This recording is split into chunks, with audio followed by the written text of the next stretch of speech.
자, 오늘 오후에 하나님 말씀 우리 창세기 4장 이제 시작을 하도록 하겠습니다.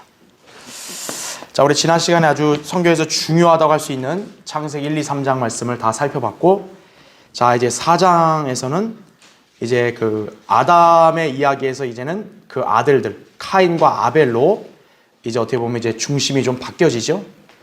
그런데 여러분도 잘 아시다시피 이제 카인과 아벨의 이야기는 어떻게 보면 약간 좀 분위기가 좀 이렇게 어둡고 좀 암울합니다. 그 이유가 있어요.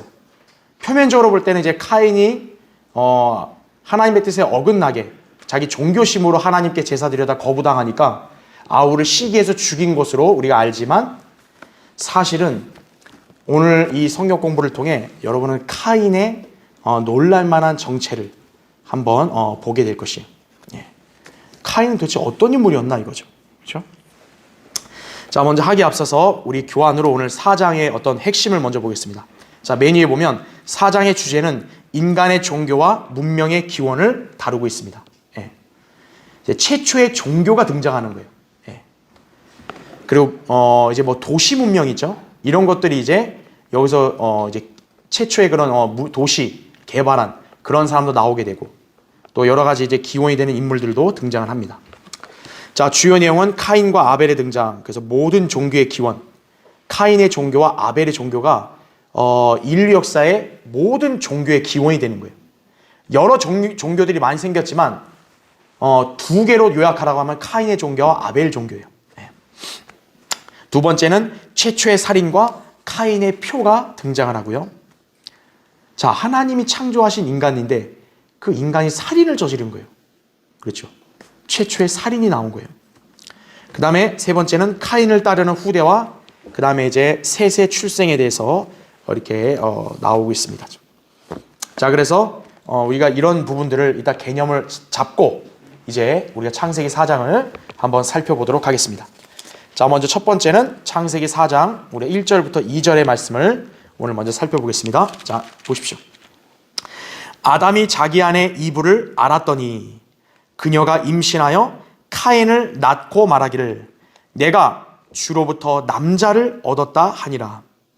그녀가 또 카인의 아우 아벨을 낳았는데 아벨은 양치는 자였으나 카인은 땅을 경작하는 자였더라. 이렇게 말씀을 하고 있습니다. 자, 먼저 교환을 보시면 첫 번째, 아담이 자기 아내 이브를 알았더니 이거죠. 그러니까 아담과 이브가 결혼하고 이제 그 부부로서의 관계를 이제 맺고 나서 이제 그 임신한 거죠. 그녀가 임신하여 카인을 낳았다라고 합니다. 그런데요, 여러분 여기서 잘 보셔야 돼요. 2절에 보면은 원래 성경적인 기록의 그 특징을 보면요, 하나님께서는 누군가가 태어날 때 누가 누구에서 임신해서 뭐 아들을 낳았다, 딸을 낳았다, 이런 식으로 누굴 알았더니 이제 그녀가 임신하여 낳았다. 그런 말이 똑같아도 반복을 합니다, 원래가. 성경에서는 주로. 그런데 지금 카인을 낳고 나서 아벨에 관한 말씀을 할 때는 이브가 임신했다는 말이 없어요. 1절에서 보면 이브가 임신해서 카인을 낳고 2절에는 또 아벨을 낳았다라는 말로 바로 이어집니다. 그럼 이것은 어떤 우리가 특성을 볼 수 있냐면, 이 구절에는 카인과 아벨 사이에 추가로 임신했다는 기록이 없어요. 그 말인지 뭘까요? 여기서의 임신은 일종의 이중 임신이라 할 수 있는데요, 카인과 아벨은 바로 쌍둥이인 셈이죠. 그러니까 이제 그 태에서 이제 아이를 임신하여 낳는데 카인을 낳고 그 다음에 이제 얼마 안 지나서 또 아벨을 낳은 것이다 이거죠. 예. 그러니까 카인과 아벨은 일종의 쌍둥이인 셈이에요. 예. 그렇지 않고서야 성경에서는 추가로 또 다시 뭐 아담이 이브를 알아서 임신해서 아벨을 낳았다 이렇게 나와야 되는데, 그 말이 딱 없는 걸 보면은 카인을 낳고 얼마 안 돼서 또 아벨을 바로 낳은 거예요. 쌍둥이인 거죠. 자, 그럼 두 번째 보세요. 내가 주로부터 남자를 얻었다. 1절에 이렇게 말씀을 하고 있습니다. 자, 지금 이브가 카인을 낳고 나서 내가 하나님으로부터 남자를 얻었다라고 이렇게 선언하는데, 이브는 그녀의 첫 아들이 창세기 3장 15절의 약속의 성취인 것으로 착각했다라는 거죠. 한번 기억을 더듬어 볼까요? 창세기 3장 15절에 어떤 예언이었어요? 뱀의 씨와 여자의 씨 사이에 저기를 둔다 그랬죠. 그래서 여자의 씨가 뱀의 머리를 부술 거라 그랬단 말이에요. 그러니까 이분은 그 예언을 들었기 때문에 여자면 이제 자기잖아요. 여자의 씨로 나와서 이렇게 뱀을 물리친다. 이제 이 말씀을 들었기 때문에 이제 이분은 여기서 나온 카인이 마치 하나님께서 약속하신 여자의 씨로 착각을 한 거죠. 아, 내가 주님께로 남자를 얻었다. 좋아했단 말이에요. 근데 카인은 전혀 여자의 씨가 아니었죠. 예. 물론 이들은 이때 무지해서 실제 여자의 씨는 동정녀 탄생이라는 걸 당연히 몰랐겠죠. 자기 아들 카인이 그런 줄 알았는데, 그런데 성경에서는 오히려 카인을 여자의 씨라고 말하지 않고 오히려 뭐라 그러냐, 악한 자에게서 나왔다 이렇게 말하고 있어요. 여러분 한번 찾아볼까요? 요한일서 3장 12절을 보십시오.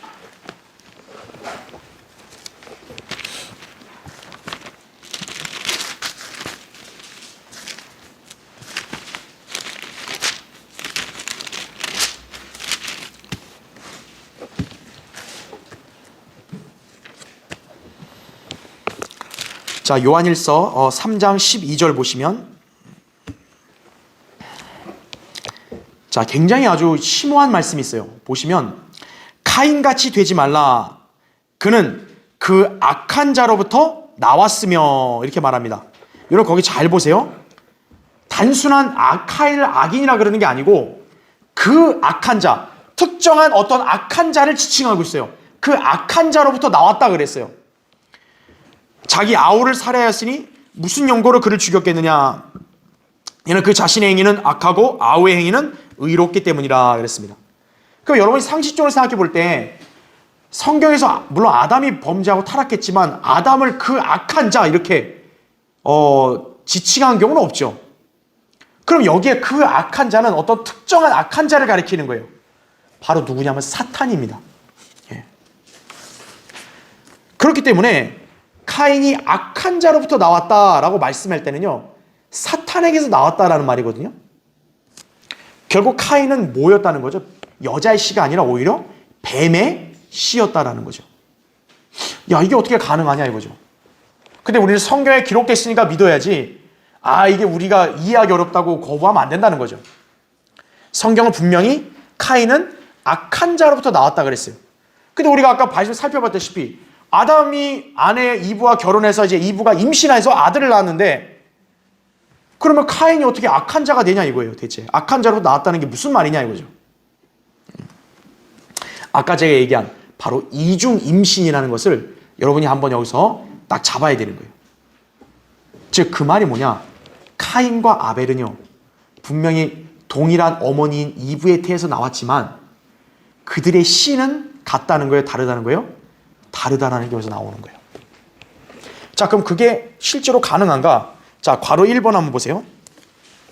괄호 1번에 보면 의학계의 정설에 따르면 쌍둥이가 서로 다른 아버지를 통해서 생길 수도 있다 그래요. 그래서 때로는 일주일 혹은 한 달 간격으로 임신할 수도 있다고 의학계에서는 그렇게 일부 의사들이 다 말을 합니다.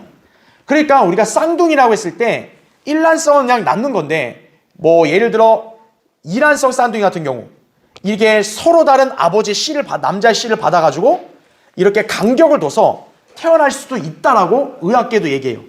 그러니까 이게 의학적으로 허무맹랑한 게 아니라 실제 분명히 동일한 어머니 태에서 쌍둥이로 나왔다 할지라도 아버지의 씨가 다를 수도 있다라는 거예요. 의학계에서도 이렇게 다 그렇게 얘기한다는 거죠. 그렇게 본다면 어떻게 되겠어요? 만일 그렇다면 카인과 아벨이 이브의 뱃속에서 나왔지만 둘의 씨는 다른 존재가 될 수 있는 가능성이 성립이 되는 거죠. 그러면 그렇죠. 그래서 여기 창세기 4장에서는 왜 하나님께서 카인과 아벨을 얘기할 때 임신해서 카인 낳고 또 임신해서 아벨 낳고 그런 말이 없이 카인 낳은 다음에 또 아벨을 낳았다는 말씀을 왜 했냐? 바로 쌍둥이였다는 거죠, 이 둘이. 그런데 더 놀라운 사실은 이 둘의 씨가 달랐다라는 거예요. 아벨은 당연히 누구에게 나왔어요? 아담에게서 나왔겠죠. 근데 카인은 아담에게서 나온 게 아니었다는 거죠.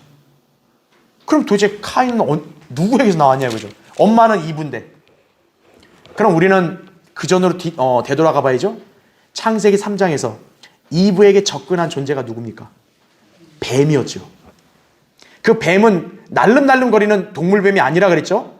33살 반의 빛의 천사로 가장한 그런 아주 화려하게 나타난 그런 존재였다 그랬죠. 그래서 여기에는 직접 언급되어 있지 않지만 아마도 그때 사탄과 이브 사이에 어떤 모종의 그런 성적 결합이 있지 않았을까, 이렇게 우리가 유추해 볼 수 있는 거예요. 그렇게 되면 어떻게 된 거예요? 이브는 자기도 모르게 카인의 씨를 받은 거고, 그런 상황에서 아담과 결혼해서 또 씨를 같이 받으니까 마치 쌍둥이로 함께 태어난 것처럼 보이지만 아버지가 다를 수 있는 거죠. 일종의 이중 임신일 수도 있는 거죠. 예. 그렇게 되면 이제 논리가 성립되는 거예요. 아하, 분명히 같은 쌍둥이로 태어났어도 씨가 다르니까 카인을 성경에서 악한 자로부터 나왔다라고 하는 말이 성립이 될 수 있는 거죠. 그런 경우는. 그렇죠?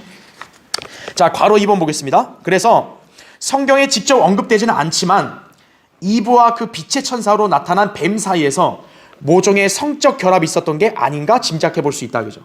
그래서 아담이 이브를 알아 임신했을 때 이미 그녀의 뱃속에 카인이 이미 잉태된 상태였을 가능성이 높다라는 거죠. 왜냐하면 성경은 카인을 단순히 아담의 아들이 아니라 그 악한 자에게서 나왔다고 진술하기 때문이에요. 예. 자, 또 한번 찾아볼까요? 여러분 요한복음 한번 보세요. 요한복음 8장.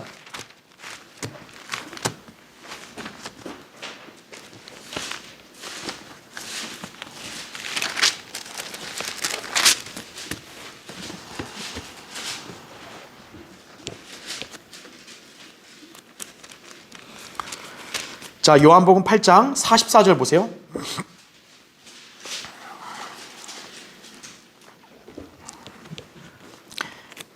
예수님께서 지금 이제 바리새인들을 향해서 말씀하는데, 너희는 너희 아비 마귀에게서 나와서 너희 아비의 정욕을 행하고자 하는도다 그랬어요.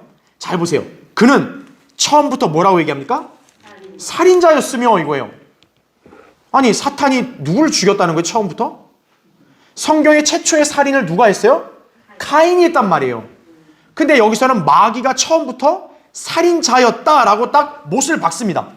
그럼 이게 어떤 논리인 거예요? 바로 카인이 악한 자에게서 나왔다면 이 말씀이 딱 일치가 되는 거죠. 사탄이 처음부터 살인자였다. 바로 카인이 살인했는데 그 카인이 바로 뱀의 씨라고 한다면 마귀가 처음부터 살인자였다는 말씀은 딱 일치가 되는 거죠.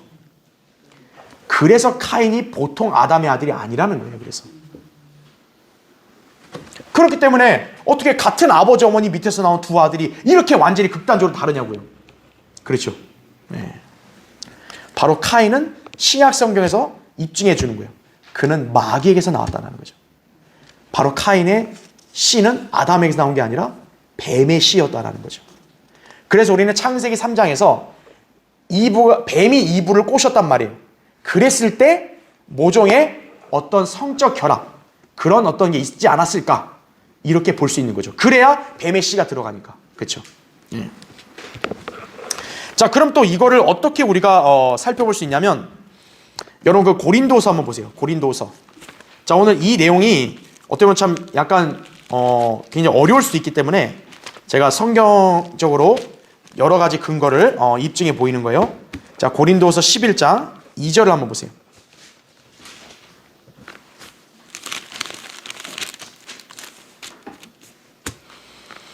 자, 고린도서 11장 2절을 보면, 이는 내가 경건한 질투로 너희에게 질투를 느낌이라. 내가 너희를 한 남편에게 정혼시켰나니 이는 한 순결한 처녀로 너희를 그리스도께 바치려는 것이라. 이렇게 지금 말씀하고 있습니다.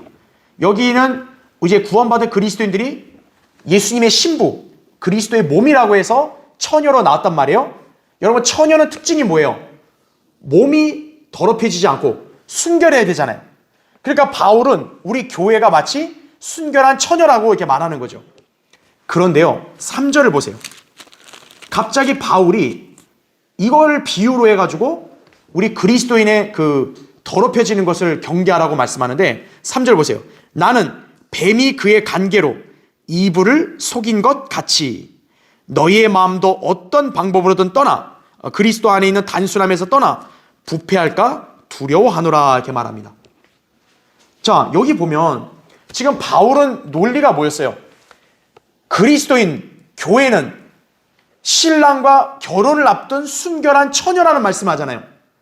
그러면 결혼을 앞둔 신부는 어떻게 해야 돼요? 자기의 순결을 잘 지켜야겠죠.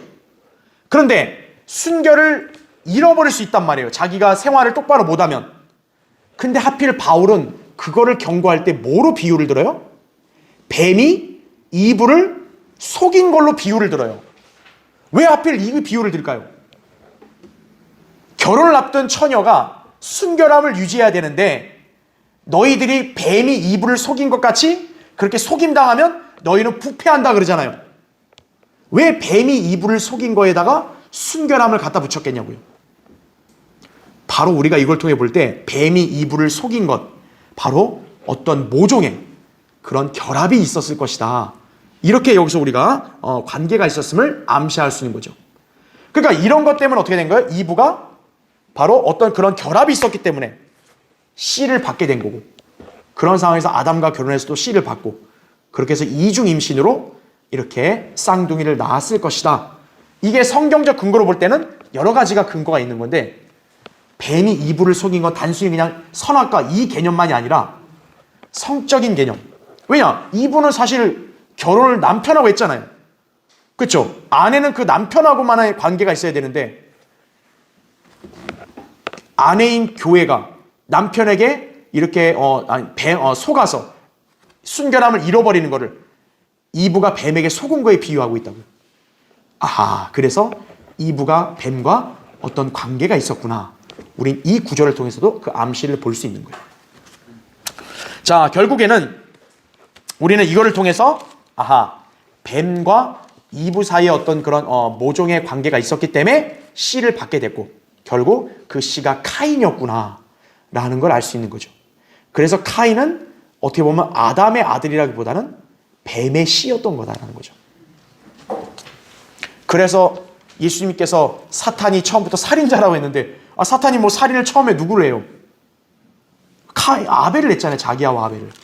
카인을 그 사탄과 동일시해 버리잖아요. 같은 이유라는 것을 우리가 볼 수 있는 거죠. 그렇죠? 자, 괄호 4번 보세요. 자, 그래서 우리가 어떻게 보면 이제 이런 관계적인 측면에서 봤고, 그다음 실제로 우리가 카인이라는 인물을 보면요, 그의 생애와 성품의 모든 요소가 마지막 때의 죄의 사람 및 짐승과 일치하고 있다라고 볼 수 있습니다. 그래서 카인은요, 성경에서 적그리스도의 어떻게 보면 최초의 예표인 거예요. 예. 실제로 카인과 적그리스도를 비교하면 굉장히 유사한 점이 많아요. 자, 왜 그런지 한번 보겠습니다. 그걸 보면 우리가 카인도 역시 뱀의 씨구였구나 알 수 있는 거죠. 우리가 뱀이 사탄이라고 하면 사탄의 씨라면 당연히 적그리스도 아니겠어요? 그렇죠? 둘이 일치하는 게 있다는 거죠. 자, 1번 보세요. 카인과 적그리스도는 둘 다 뭐라는 거죠? 뱀의 씨다라는 거죠. 뱀의 씨. 그래서 멸망의 아들이라고 데살로니가서 2장 4절에 말씀하고 있죠. 멸망의 아들. 그렇죠? 그 다음에 2번. 카인과 적그리스도는 둘 다 표를 갖고 있어서 그들을 식별해낼 수 있다 그랬습니다. 우리가 더 나중에 창세기 후반부 보겠지만 카인이 이제 하나님께서 표를 주는 거예요. 누구든지 카인에게 안 갚음하는 거 하지 못하도록. 그러니까 사람들이 볼 때 저 표를 보면 카인이다 인식되는 거죠. 적그리스도도 역시 뭐예요? 자기만의 표를 갖고 있죠. 숫자로는 666이고, 그렇죠? 계시록 13장 13절 18절에 나오고 있습니다. 그 다음에 3번. 카인과 적그리스도는 둘 다 살인자이며 거짓말쟁이다 이거죠. 카인도 살인도 하면서 동시에 카인은 뭐도 했어요? 하나님 앞에 거짓말했죠. 하나님이 다 알고 계신데 네 동생 어디 있어? 몰라요. 제가 동생 지키는 자예요? 그러는 거죠. 거짓말을 서슴없이 하죠. 네. 그 다음에 4번. 카인과 적그리스도는 둘 다 저주를 받았다라는 거죠. 자, 이러한 특성을 통해서 우리는 카인이 적그리스도의 강력한 예표일 뿐만 아니라 둘은 뱀의 씨라는 것도 우리가 여기서 결론을 도출해낼 수가 있는 거예요. 그래서 자, 그러면 실제로 우리가 이 카인이 뱀의 씨라는 것을 또 성경적으로 더 입증할 수 있는 그런 내용이 뭐냐? 세 번째 보세요. 카인과 대조되는 인물을 보셔야 돼요. 카인과 아벨이죠. 그렇죠? 성령님께서 선과 악 사이의 차이점을 분명히 보여주시기 위해서 두 쌍의 요소를 대조시킨 여러 가지 예들 중에 하나다 그랬어요. 그러니까 성경에 보면은 적그리스도의 예표, 예수님의 예표 딱 이렇게 대립되는 구도가 있단 말이에요. 그 중에 하나가 먼저 카인과 아벨이죠. 그렇죠? 또 누구도 있냐? 이스마엘과 이삭도 있죠. 그렇죠? 에서와 야곱도 있죠. 그렇죠? 그 다음에 사울과 다윗도 있죠. 네. 적그리스도 그리스도의 대조관계. 바로 카인과 아벨도 대조관계되죠. 아벨이 예수 그리스도의 예표면 카인은 적그리스도의 예표. 그렇죠? 자, 그래서 괄호 1번 보세요. 카인이란 용어를 보면요, 어떤 의미와 관련이 있냐면 철로 된 창이에요. 철로 된 창. 그러니까 카인이란 단어의 어근을 추적해 보면 철과 연관돼서 철, 창. 그런데 성경에서요, 철장은 주로 누구와 연관된 속성에서 발견되냐? 적그리스도와 연관된 속성에서 발견돼요. 가령 적그리스도의 모형인 골리앗. 여러분, 골리앗이 뭘 가지고 다녀? 철장을 가지고 다녀요. 예. 사무엘상 17장 7절에 보면 적그리스도의 예표인 골리앗이 철장을 가지고 다닌다. 바로 그 철장과 연관된 이름이 카인이라는 거죠. 그 다음에 우리가 다니엘서를 공부해서 알겠지만 적그리스도의 왕국에는요, 철의 속성이 있어요. 다니엘 2장에 보면 느부갓네살이 꿈을 꿔서 형상을 꾸잖아요. 거기 형상이 어떻게 보면 이제 이방세계 왕국이고, 그 중에 형상의 10발가락이 뭐였어요? 적그리스도 왕국이었죠. 여러분 기억하세요? 10발가락이 뭐와 결합되어 있다 그랬어요? 철과 진흙, 흙으로 결합되어 있다 그랬죠. 적그리스도의 왕국에는 바로 뭐의 속성이 있는 거예요? 철의 속성이 있는 거예요. 철. 네. 또 다니엘 7장 7절에 보면 적그리스도 왕국을 상징하는 넷째 짐승. 넷째 짐승의 이빨도 무슨 이빨로 되어 있냐? 철로 된 이빨로 되어 있다 그래요. 그러니까 철은 적그리스도와 연관된 속성이라는 거죠. 그 철과 연관된 이름이 카인이라는 거예요. 따라서 카인은 분명히 잘못된 사람의 완벽한 예표로서 제시가 된다, 이렇게 보시면 됩니다. 그러면 이번에는 괄호 2번을 볼게요. 아벨을 보겠습니다. 아벨. 자, 카인과 분명히 쌍둥이면서도 완전히 극명하게 갈라져요. 카인은 적그리스도 잘못된 사람 예표인데 아벨은 양치는 자입니다. 그럼 여러분, 양치는 자면 직업이 당연히 뭐예요? 목자 아니에요? 목자면 당연히 누구를 예표하겠어요? 예수 그리스도를 예표하겠죠. 아벨은. 자, 성경에는요, 첫 언급의 법칙이라고 나와요. 그 말이 뭐냐면 성경에서 처음으로 언급된 그런 또 이미지나 그런 개념이 쭉 이어진다라는 거예요. 그래서 성경에서 이 처음 등장하는 목자가 선한 인물에게 나오잖아요. 그렇죠? 그래서 이후부터 성경에는 대부분의 목자들이 다 좋은 사람들로 비춰집니다. 물론 예외는 있죠. 그 우상 목자, 적그리스도 이제 우상 목자 아니에요. 거짓 목자. 이거 빼고는 성경에서 목자라는 인물들은 대체로 다 어떤 인물들이에요? 다 선한 인물들이에요. 예컨대 아브람, 이삭, 야곱, 다윗, 모세 다 목자들이죠. 그리고 우리 주 예수 그리스도도 목자시죠. 그래서 성경에서는 최초의 목자가 선한 인물이니까 그 이후부터 목자는 어때요? 다 선한 인물들로 다 나오게 되는 거죠.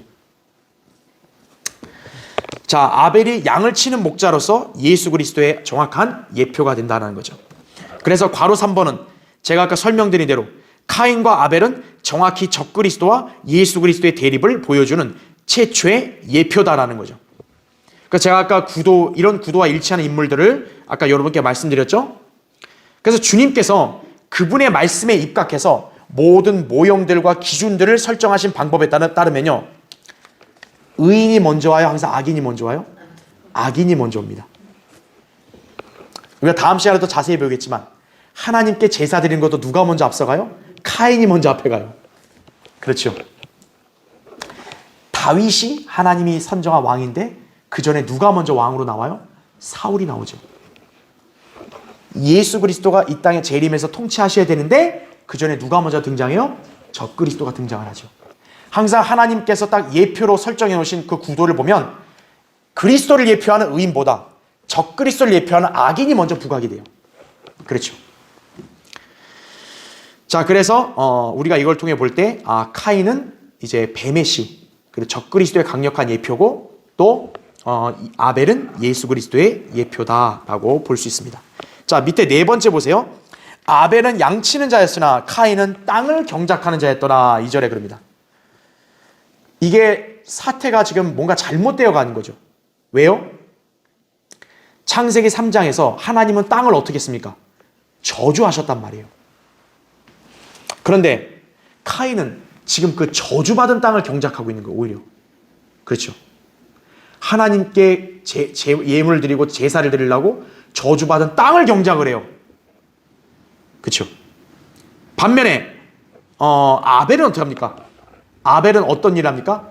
양들을 치고 돌보죠. 하나님이 창조하신 생명체를 돌보죠. 그래서 결국 하나님은 카인의 제물은 거절하시죠. 왜? 저주받은 데서 가져왔으니까. 하지만 아벨의 제물은 받으시죠. 왜요? 하나님이 선정하신 바로 속죄 제물이고 살아있는 생명체니까. 그렇죠.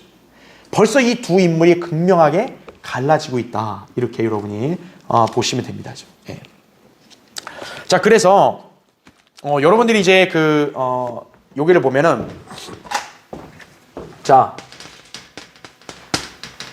이 카인이라는 인물을 이제 볼 때 요한일서에서는 이 자를 뭐라 하냐? 악한 자에게서 나왔다. 이렇게 말합니다. 악한 자.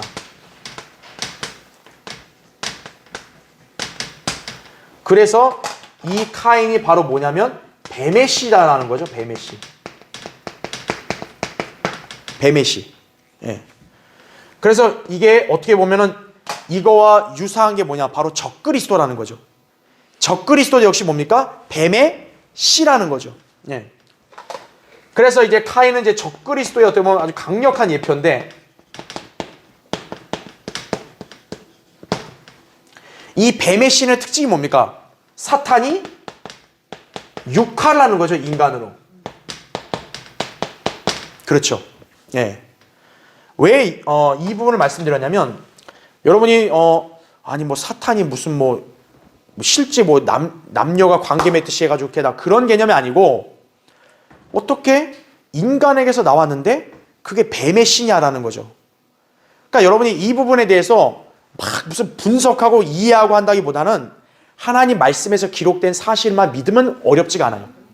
바로 어떤 거냐면 요한복음 6장에 보면요.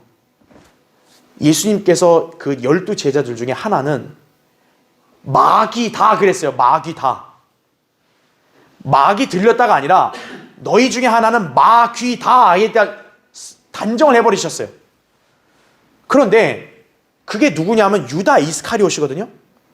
그런데 더 충격적인 건 뭐냐면 유다 이스카리옷은 인간 부모가 있어요 없어요? 있어요. 유다 이스카리옷을 누구의 아들이라 그래요? 시몬의 아들 유다 이스카리옷이라 그래요. 그러니까 유다 이스카리옷의 아버지는 누구예요? 시몬이에요. 그러면 어떻게 보면 그 아버지 씨를 받고 태어난 건데 근데 유다는 정작 뭐였다는 거예요? 주님 말씀에 따라 마귀였다는 거죠. 마귀. 인간 아버지에게 나왔지만.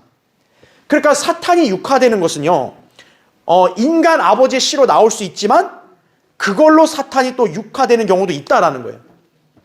그러니까 우리가 이거를 막 이런 이성적으로 설명할 수 있는 게 아니라 이거는 성경에 기록된 대로 믿는 거예요. 유다 이스카리옷은 분명 시몬의 아들이지만 예수님은 또 그를 뭐라고 말씀하셨냐? 요한복음 17장 12절에 따르면 멸망의 아들이라 그랬어요. 아니 유다의 아버지 시몬이 멸망하는지 안 하는지 어떻게 알아요?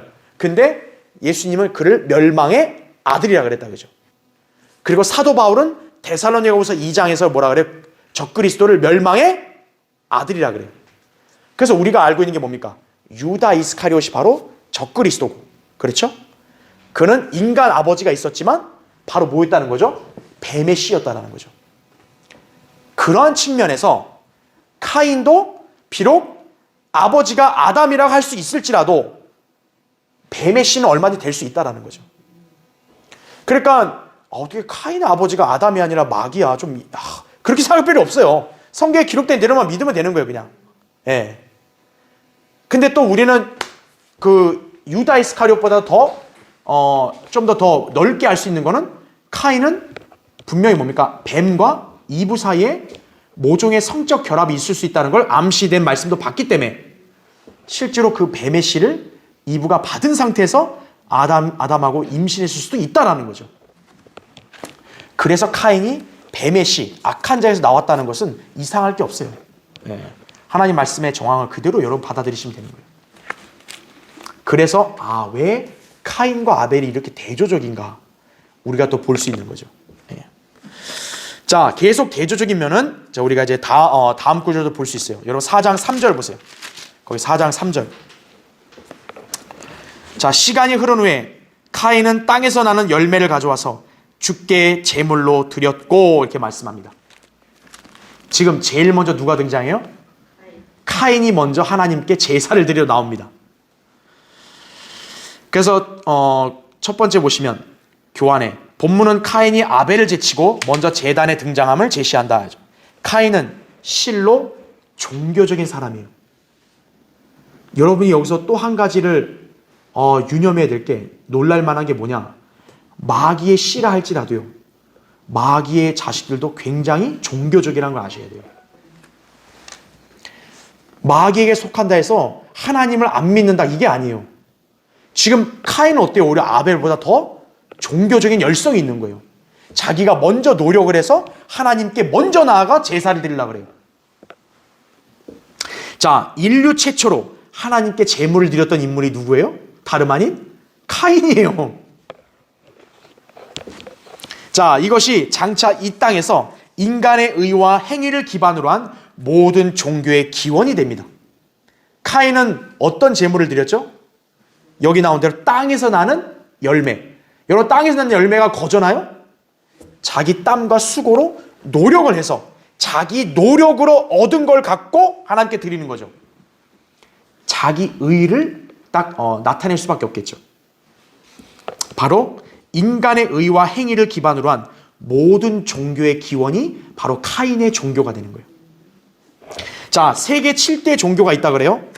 여러분 잘 아시다시피 불교, 유교, 힌두교, 도교, 기독교, 이슬람교, 유대교 다 많잖아요. 그렇죠? 자, 그럼 모든 종교들 다 어디에 속한다고요? 카인의 종교에 속한다는 거 아셔야 돼요. 왜? 인간의 어떤 행위, 노력, 정성 이런 거를 강조하니까. 이걸로 하나님께 나아간다라고 하니까. 예. 행위 구원을 가르치는 교회들, 그렇죠? 헌금으로 구원받는다고 가르치는 교회들 다 뭐예요? 카인의 종교예요. 전부 다. 내가 이렇게 드리니까 나 받아주십시오 했잖아요. 이거죠. 이게 카인의 종교예요. 바로. 예. 그러니까 거꾸로 뭐예요? 내가 노력도 하지 않고 뭘 안 바치면 뭐예요? 구원 못 받는다. 이게 이제 카인의 종교의 특성인 거죠. 밑에 보십시오. 괄호 1번. 카인이 하나님께 제물을 드린 목적. 여러분, 카인이 왜 하나님께 먼저 제사를 드리고 제물을 드렸을까요? 정말로 하나님을 사랑해서 드렸을까요? 그게 아니라 자기 의를 드러내기 위한 거죠.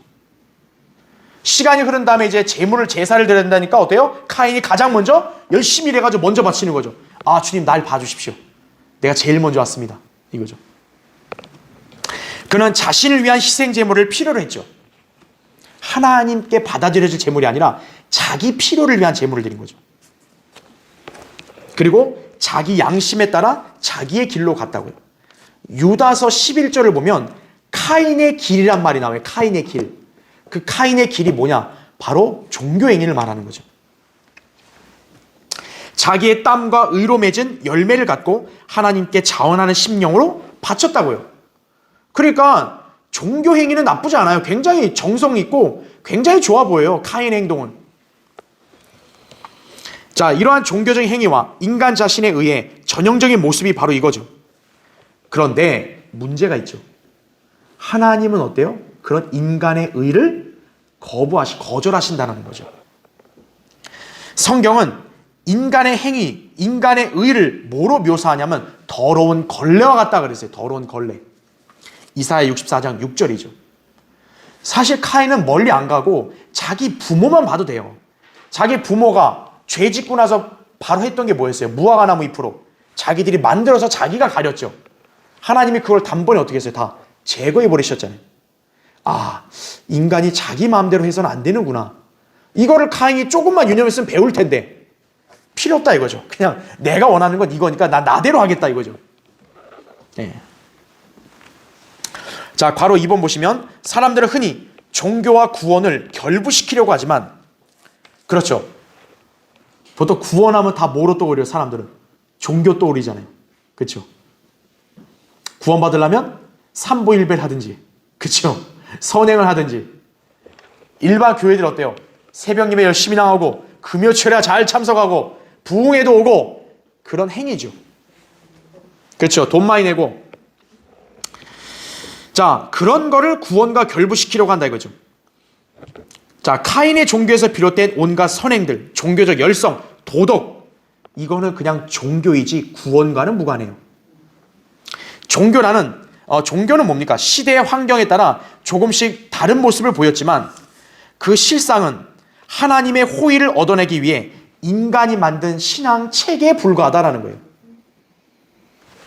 여러분이 종교를 어렵게 생각할 거 없어요. 종교는요, 그냥 인간이 하나님의 호의를 얻어내기 위해서 이렇게 나름대로 노력하는 그냥 일종의 신앙 체계예요, 그냥. 네. 자, 그런데 문제가 뭡니까? 그들은 정작 하나님의 의를 모르고 자기들의 의를 세우려 함으로써 그들 스스로 하나님의 의에 복종치 않는다는 게 문제죠. 로마서 10장 3절에 나온 대로 열성은 있어요. 근데 하나님 말씀에 따른 지식은 거부하고 열성에 따른 자기 의만 강조하는 거예요.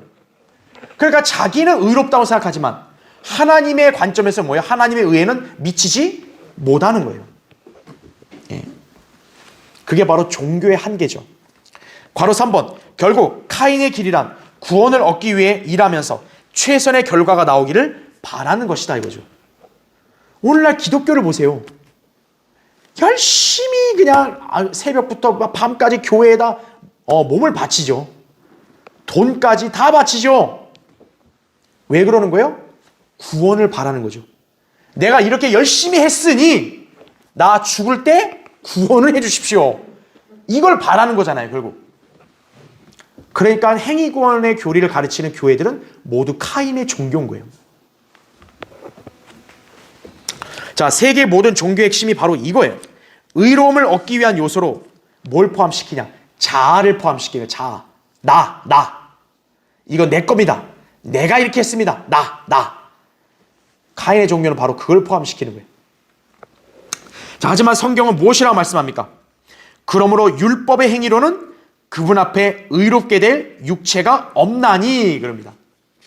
그러므로 우리는 사람이 율법의 행위들이 없이 믿음으로 의롭게 된다고 단정하노라 이거죠. 로마서 3장 20절과 28절이. 여러분이 행위를 열심히 해보세요. 여러분 의롭게 될 수 있어요? 없죠. 오로지 의롭게 될 수 있는 건 뭡니까? 믿음이죠, 믿음. 자, 무엇을 믿느냐? 괄호 4번 보세요.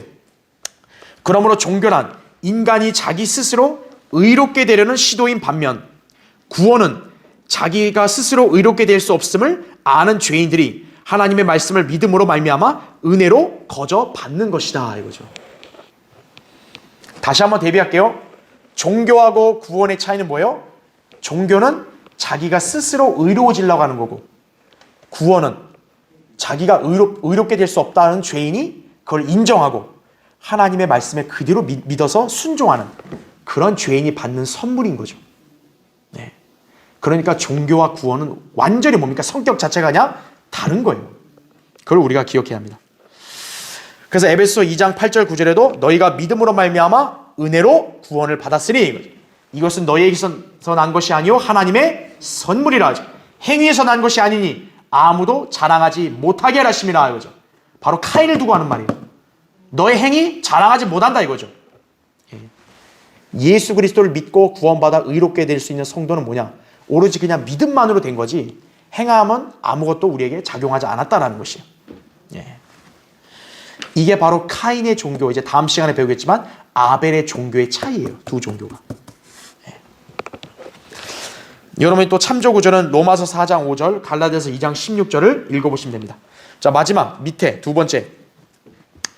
자, 우리가 또 알아야 될 거는 카인이 믿음이 없었던 게 아니라는 거 아셔야 돼요. 여러분, 카인이 믿음이 없는데 이런 걸 할까요? 카인은 믿음도 대단히 컸던 사람이에요. 근데 그 문제가 뭐예요? 그 믿음은 잘못된 믿음이라는 거죠. 자기 생각에 따른 믿음이 컸던 거죠. 뭐냐? 내가 이렇게 정성을 들여서 하나님께 갖다 바치면 하나님은 나를 반드시 받아주실 거야. 대단한 믿음 아니에요. 그렇잖아요? 믿음의 강도를 보면 아벨보다 오면 더 셀지도 몰라요. 오히려 카인이. 그러니까 이렇게 제사 드리는 것도 가장 빨리 오잖아요. 그렇죠? 근데 문제가 뭐예요? 그의 믿음이 잘못됐다라는 거죠. 믿음의 기준, 믿음의 대상이 잘못됐다라는 거죠. 믿음의 기준과 대상은 하나님의 말씀이 돼야지 내 생각과 내 의가 되면 안 되는 거예요. 카인의 실패는 바로 거기 있었던 거예요. 그러니까 여러분이 알아야 될 거는 나는 믿음이 있어. 저 사람 믿음이 없어. 그게 중요한 게 아니고 내가 과연 무엇에 관한 믿음이 있는지를 봐야 되는 거예요. 하나님의 말씀에 관한 믿음이 있는가? 내가 예수 그리스도가 나의 구주라는 믿는 믿음이 있었는가? 그게 중요하다는 거죠. 예. 자, 카인의 믿음은 자기의 의에 기반을 두었다는 게 문제였다 이거죠. 그래서 중요한 것은 그냥 믿음이 있다가 아니라 하나님 말씀을 그대로 믿고 순종하는 것이에요. 자기식으로 믿으려고 하는 게 바로 카인의 믿음인 거예요. 자기식으로 하나님 앞에 신앙생활을 하겠다 그런 게 바로 카인의 종교인 거예요. 야고보서 2장 19절에 뭐라고 말합니까? 하나님께서 뭐라고 하냐? 내가 한 분 하나님을 믿으니 잘하는 것이라 마귀들도 믿고 떠느니라 그랬다고. 마귀는 안 믿는 게 아니에요. 마귀는 믿고 떨기까지 해요. 근데 오늘날 대다수 교인들은 떨기는커녕 믿지도 않죠. 제대로 그냥 경멸해버리고. 그죠? 마귀도 그런 믿음 가졌다면 우리도 그만큼 더 두려움 가운데 하나님을 잘 믿어야 되는 거예요. 마귀의 믿음의 문제는 지성이었던 거죠. 우리는 마음으로부터 하나님 말씀을 믿는 그 믿음으로 여러분이 살 때 하나님께 인정받게 되는 것이에요. 자, 오늘 이제 여러분 카인의 이 충격적인 실체를 봤어요. 그렇죠? 그래서 카인은 이렇게 종교적인 사람밖에 될 수 없었구나. 바로 마귀에게 속한 사람들도 뭐예요? 종교적일 뿐 구원에 이르지 못하는구나. 여러분 이제 다음 시간에 배울 바로 아벨의 종교에 여러분이 같이 동일한 믿음을 가진 성도들인 걸 아셔야 합니다. 그렇죠? 자, 다음 시간에 계속하고 기도하고 예배를 마치겠습니다.